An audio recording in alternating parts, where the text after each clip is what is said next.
പേര് പറയൂ. ജംഷീദ്. ജംഷീദ്. ഓക്കെ.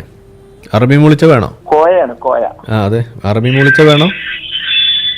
അറബി മൂളിച്ചൊന്നും വേണ്ട. പറയൂ, എന്താ വിളിച്ചേ? ഒന്ന് രണ്ട് കാര്യങ്ങൾ അന്വേഷിക്കാനാ. അന്വേഷകനാണ്. നിങ്ങൾ മുസ്ലിം ആണോ? എക്സ് മുസ്ലിം ആണല്ലോ. ഓ, നിങ്ങൾ ആദ്യം മുസ്ലിം ആയിരുന്നോ? അതെ, അറ്റം പോയതാ. നിങ്ങൾ എങ്ങനെ മുസ്ലിം ആയത്? അറ്റം മുറിച്ചു, ചെവിയിൽ ബാങ്ക് കൊടുത്തു. അതല്ല, അങ്ങനെയല്ലല്ലോ ഞാൻ കേട്ടത്. എന്ന് അങ്ങനെയാണ്. നിങ്ങൾ എത്ര വയസ്സിലാണ് ഇസ്ലാം വിട്ടതെന്ന് പറഞ്ഞത്? വിട്ടതോ? ആ, വിട്ടിട്ട് ഇപ്പൊ 2018 വിട്ടു. അതൊക്കെ നാട്ടുകാർക്ക് അറിയാവുന്ന കാര്യം അല്ലേ. ഇസ്ലാമില് ആത്മീയതയെ ഇല്ല എന്ന് പറയാൻ നിങ്ങൾ നേരത്തുന്ന ഒന്നോ രണ്ടോ കാര്യങ്ങൾ. എന്താ ഇപ്പൊ ആത്മീയത എന്ന് നിങ്ങൾ പറയൂ. വാട്ട് ഈസ് ആത്മീയത? ആത്മീയത എന്ന് പറയുന്നത്, നിങ്ങൾ ആത്മീയത എന്താന്ന് പറയൂ. വാട്ട് ഈസ് ആത്മീയത? എന്നിട്ട് ഇസ്ലാമിൽ എന്താണ് ആത്മീയത എന്ന് പറയൂ.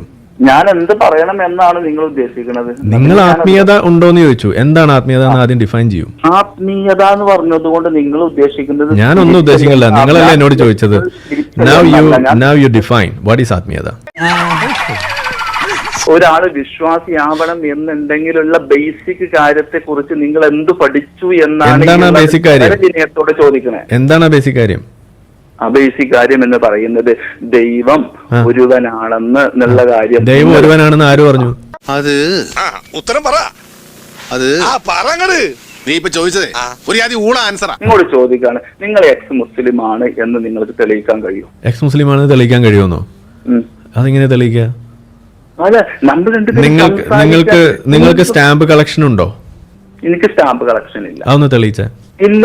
ഒന്ന് തെളിയിക്കേ. ഇല്ല. തെളിയിക്കേ. ഞാൻ പറഞ്ഞല്ലോ, നിങ്ങളൊന്ന് തെളിയിക്കേ. നിങ്ങൾക്ക് സ്റ്റാമ്പ് കളക്ഷൻ ഇല്ല എന്നൊന്ന് തെളിയിക്കേ. ഇവന് കുറച്ച് ബുദ്ധി ഉണ്ടായിരുന്നെങ്കിൽ മന്ദബുദ്ധി എന്നെങ്കിലും വിളിക്കായിരുന്നു. അതും ഇല്ലാതായി.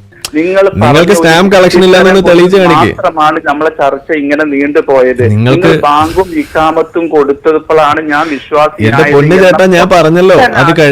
അത് കഴിഞ്ഞിട്ട് ഞാൻ പറഞ്ഞില്ലേ മാത്രമാണ് ഈ ജംഷീർ നിങ്ങളോട് ഈ വിഷയത്തിൽ സംസാരിച്ചത്. ഞാൻ ഇത് പറയാനല്ല വന്നത്. എന്റെ പൊന്ന് കോയക്ക് അറിയില്ലേ ഇസ്ലാമിൽ എന്താ പഠിപ്പിക്കുന്നത്? ഓരോ ജന്തുവും, പന്നിയും ഇവിടുത്തെ കോടാലിയും എല്ലാം ജീവനുള്ള ഏതൊക്കെ ജന്തു ഉണ്ട്, ഓരോ ജന്തുവും ജനിക്കുന്നത് മുസ്ലിം ആയിട്ടാണെന്നല്ല ഇസ്ലാം പഠിപ്പിക്കുന്നത് അല്ലേ?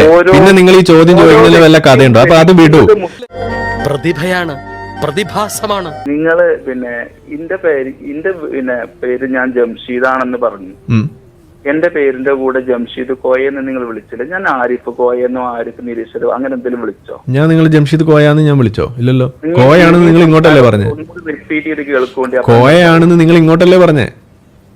കോയാണെന്ന് നിങ്ങൾ ഇങ്ങോട്ടല്ലേ പറഞ്ഞേ? അത് നിങ്ങളാണ് പറഞ്ഞത്. ഞാൻ പറഞ്ഞോ? ഞാനപ്പോ പറഞ്ഞു. നിങ്ങൾ വേണേ വീഡിയോ രണ്ടാമത് പ്ലേ ചെയ്ത് കേട്ടോ. നിങ്ങൾ ഇങ്ങോട്ടാ പറഞ്ഞത് ഞാൻ കോയാണെന്ന്. നിങ്ങൾ കേട്ടോ? അത് നിങ്ങൾക്ക് പ്ലേ ചെയ്ത് കേൾക്കാലോ? കേൾക്കണോ? നമുക്ക് കേട്ടാലോ? ഒരു മിനിറ്റ്. കോയ എന്ന് ഞാൻ ആദ്യം വിളിച്ചു എന്ന് നിങ്ങൾ പറയുമ്പോൾ നമുക്ക് തെളിച്ചിട്ട് പോവാലോ. കോയ എന്ന് ആദ്യം വിളിച്ചു എന്നല്ല, കോയ എന്ന് നിങ്ങൾ വിളിച്ചു.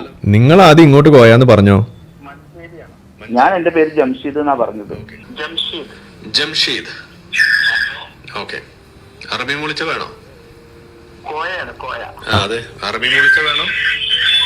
ആരാണ് ആദ്യം കോയ എന്ന് പറഞ്ഞേ? ജംഷീദ്. ആരാണ് ആദ്യം കോയ എന്ന് പറഞ്ഞത്? ഞാനാണോ? ഞാൻ എന്റെ പേര് ജംഷീദ് എന്ന് 2 തവണ പറഞ്ഞില്ലേ? ജംഷീദാണ്. കോയാണ് ആദ്യം ആരാ പറഞ്ഞേ? നിങ്ങൾ പറഞ്ഞോ? അതല്ല, നിങ്ങൾ എന്തിനാണ് ഒരു കാര്യം തെറ്റ് സമ്മതിച്ചാൽ അതൊരു വലിയ തെറ്റാണ് നിങ്ങൾക്ക് ബോധ്യം ഉണ്ടെങ്കിൽ നിങ്ങൾ അത് സമ്മതിക്കാതല്ലേ വേണ്ടേ?